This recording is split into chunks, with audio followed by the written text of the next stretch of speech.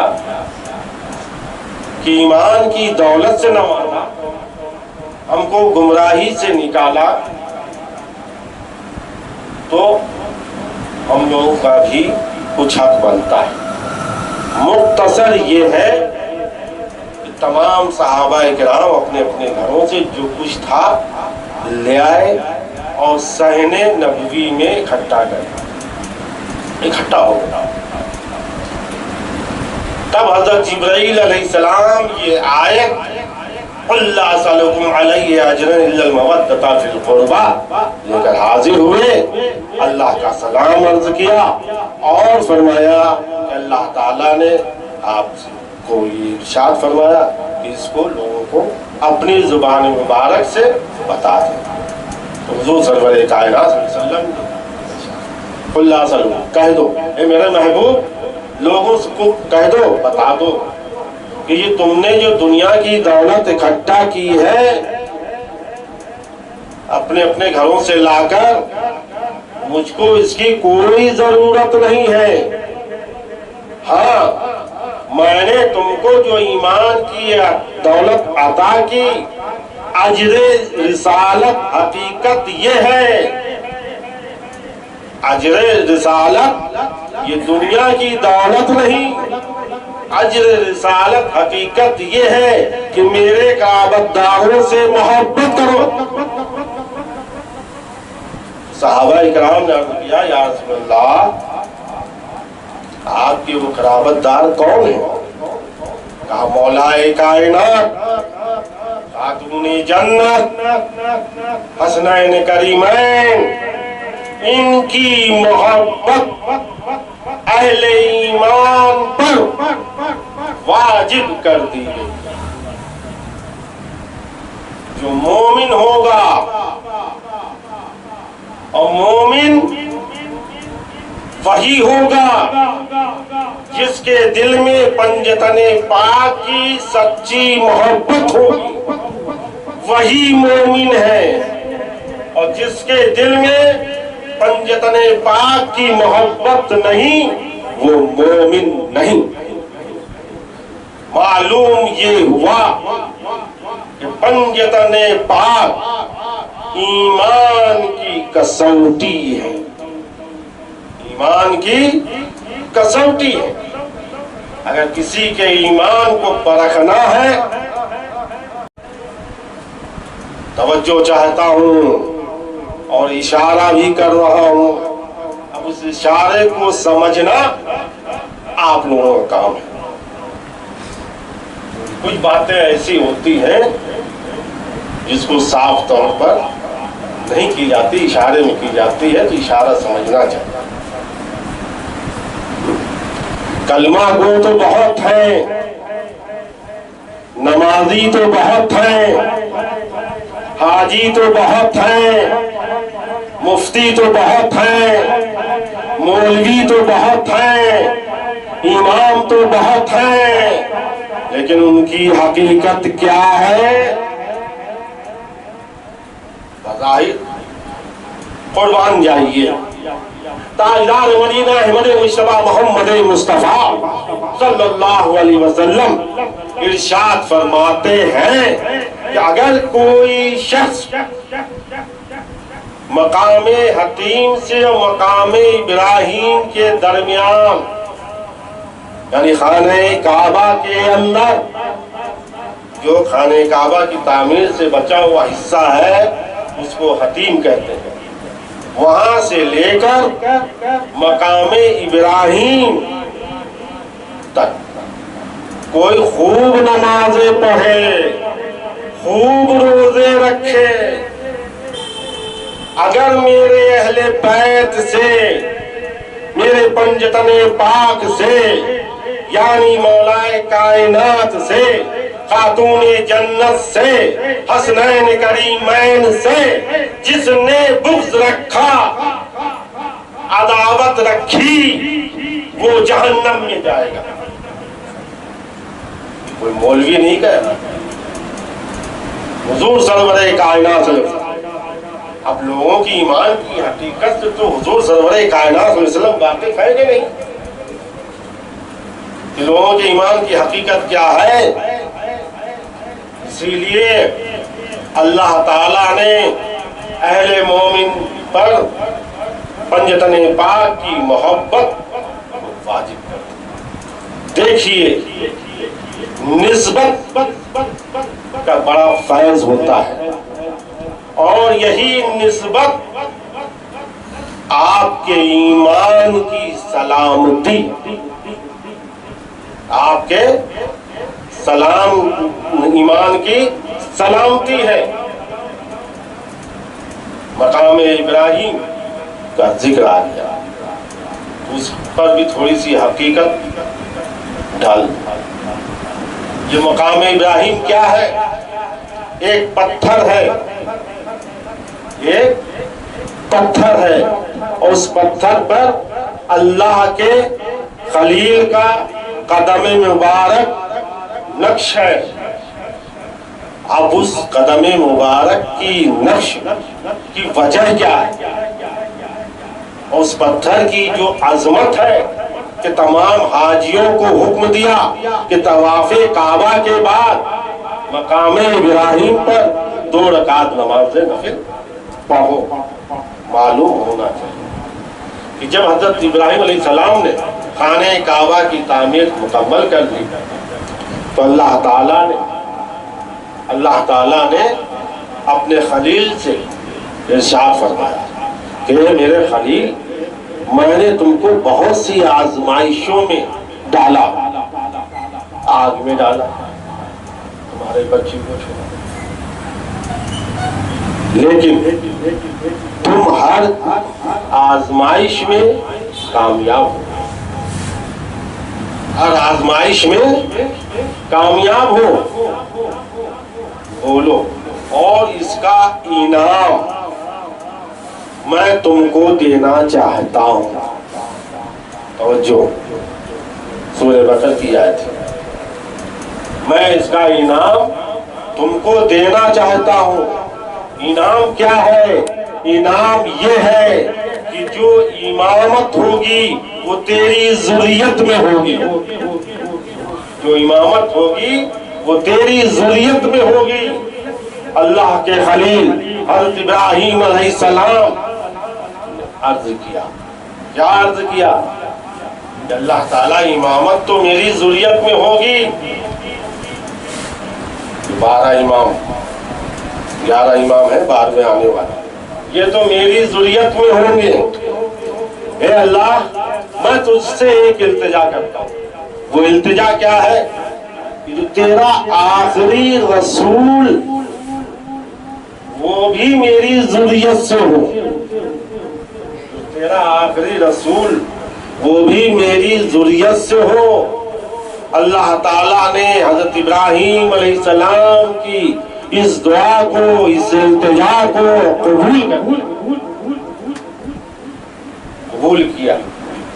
کہا ہے میرے خلیل، امامت تو میں نے اپنی طرف سے عطا کر، لیکن آخری نبی، آخری رسول میں نے تیری التجا پر عطا کیا. تو جس پتھر پر اللہ کے خلیل حضرت ابراہیم علیہ السلام کھڑے ہو کر یہ التجا کر رہے تھے کہ اللہ اپنا آخری رسول میری ذریت یعنی میری اولاد میں سے عطا فرما، جب اللہ نے اس کو قبول فرما لیا، سوچے وہ دعا مقبول ہو گئی. اور اس کا اثر یہ ہوا کہ نبی کریم صلی اللہ علیہ وسلم کے طفیل کے صدقے حضرت ابراہیم علیہ السلام کا قدم مبارک کا نقش اس پتھر پر پیوست ہوا. جب اللہ کے خلیل سے اس پتھر کو نسبت ہوئی تو اس کی یہ عظمت ہو گئی کہ خانہ کعبہ کے پاس اس کو رکھا گیا اور تمام حاجیوں کو طواف کعبہ کے بعد 2 رکعت نماز نفل پڑھنے کا حکم. دیکھیں آپ، ایک تو پتھر ہے لیکن اس پتھر کے سامنے 2 رکعت نماز پڑھے، اور قدم ہے اس کا اللہ کے خلیل کا، وہاں پہ 2 رکعت نماز.